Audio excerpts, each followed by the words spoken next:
Panther Nation, I hope you are sitting down for this one because the news we just received isn't just a tough update, it is an absolute catastrophe that threatens to tear the very fabric of this franchise apart for years to come.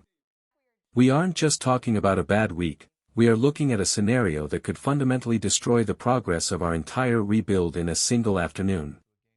If you thought the playoff exit against the Rams was painful, wait until you hear the double-barreled shotgun of bad news that just went off inside the facility. This is the kind of update that keeps general managers awake at night and leaves fanbases wondering if the football gods have completely abandoned them. Before we dive into the wreckage and try to figure out where we go from here, I need you to do me a huge favor, hit that like button right now, share this stream with a friend who needs to hear this, and make sure you are subscribed to the channel. We are grinding every single day to bring you the rawest, most real coverage, so help us grow the community. I honestly don't even know which piece of bad news to start with because both are equally devastating in their own way, but we have to address the elephant in the room regarding the medical report that leaked today. We all saw Ikem Ekwonu go down in that brutal physical battle against the Rams. When your franchise left tackle stays down on the turf, your heart stops. We all hoped for a sprain, maybe a minor tear that heals in a few months. But the confirmation we got today is the worst-case scenario. The medical staff has confirmed that Ekwonu has suffered a full tear of the patellar tendon. For those of you who don't know the medical specifics, let me be crystal clear, this is not a routine ACL tear. This is widely considered the most difficult, grueling, and career-altering injury an offensive lineman can suffer. The patellar tendon anchors your ability to push, to drive, and to anchor against power rushers. The recovery timeline isn't just next season. We are looking at a rehabilitation process that stretches deep into the 2026 season. Think about the implications of that timeline. We are not just losing our best protector for training camp, we are likely losing him for the vast majority, if not all, of the upcoming year. For a young offensive line that was finally starting to look like a cohesive unit, this is a death blow. The chemistry of an offensive line is fragile. It takes years to build that nonverbal communication where the tackle and guard move as one. We finally had that with Ekwonu. He was the pillar of stability. He was the guy we drafted to be the cornerstone, the security blanket for our franchise quarterback. Now, that blanket has been ripped away, and we are left exposed to the cold reality of the NFL pass rush. This brings up a terrifying tactical nightmare. When you lose your blindside protector, you don't just lose a player, you lose the quarterback's peace of mind. If our QB can't trust that his back is safe, he starts seeing ghosts. His eyes drop. The mechanics break down. The entire offensive system, which relies on timing and rhythm, crumbles because the pocket is collapsing from the most dangerous angle. And let's not forget the run game. Ekwonu is a road grader. He sets the edge. Without him, those outside zone runs, those tosses that we love to run, they disappear from the playbook. We are effectively playing with one hand tied behind our back before the season even starts. This places General Manager Dan Morgan in an impossible situation. The pressure on the front office this offseason was already immense, but now it is suffocating. Morgan has to fix a massive hole at the most expensive position in football outside of quarterback. So, what is the play here? Does he panic and reach for a tackle in the draft, potentially bypassing a playmaker we desperately need? Or does he dive into the free agent market? And let's be real about free agency, elite left tackles do not hit the market unless they are 35 years old or broken. If you want a starter, you have to overpay massively for average talent. Morgan is now staring at a chessboard where every move looks like a losing one. He has to find a way to protect the franchise's biggest investment, the quarterback, without crippling the team's salary cap for the next 5 years. It is a heartbreaking turn of events for Ekwonu personally, a young man who has given everything to this city, now facing a lonely year of rehab gyms and learning to trust his leg again. But here is where things get truly dark.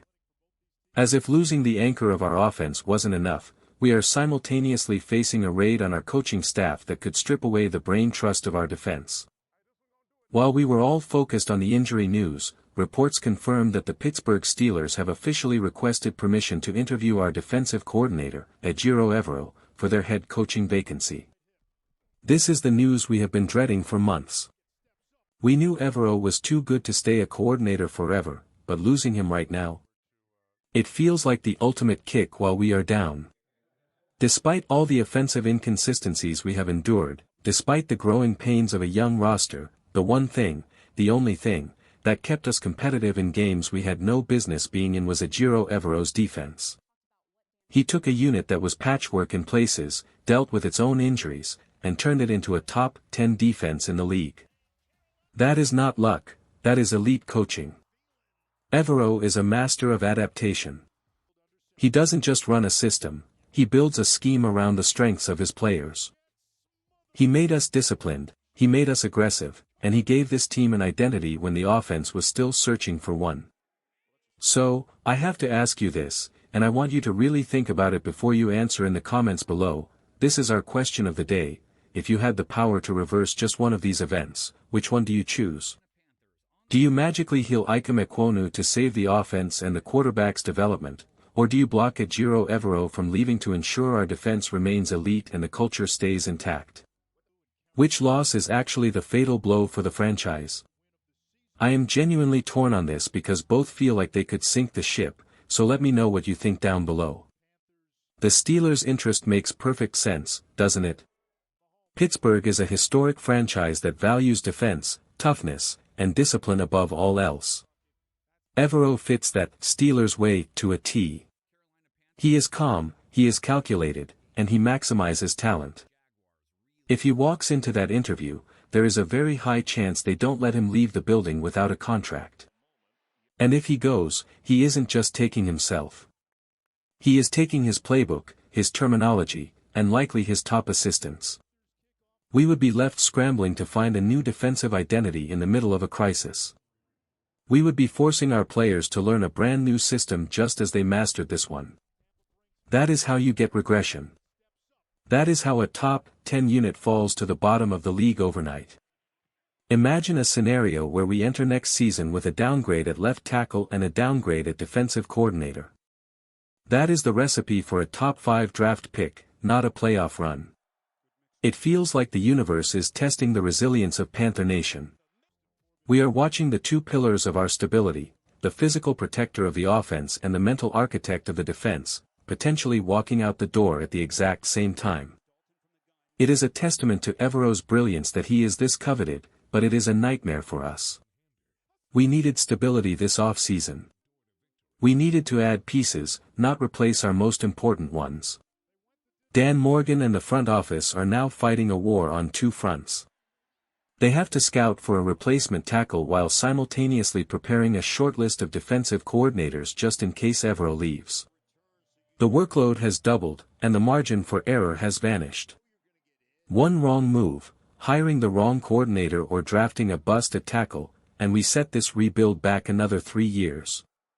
It is terrifying, it is frustrating, and it is the harsh reality of the NFL. We are going to be monitoring this situation hour by hour.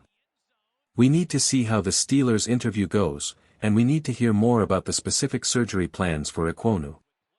It is going to be a long, stressful offseason, but we are going to get through it together. I need you guys to stay locked in. We will keep you updated the second any news breaks regarding Evero's decision or Morgan's first move in free agency. It's a dark day, but we keep pounding. Let me know your thoughts on this double disaster in the comments, and I will see you guys in the next video.